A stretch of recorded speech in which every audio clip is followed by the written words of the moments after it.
همتون به سلام علیکم دوستانی عزیز.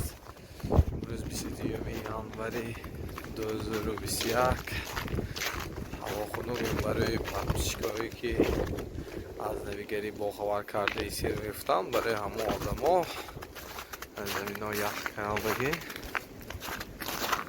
کمتر نویگری برای شما دوستانی عزیز. حتما با ما بودن را هیچ وقت فراموش نسازتان. ویدیو حتما تا آخر تماشا کنید. امروز برف بود بردسان یه بیخی کلامتر موندن نکا امروز انچه برف ها بسیار بردگی کنیمدام هم همه جا سبز سفید.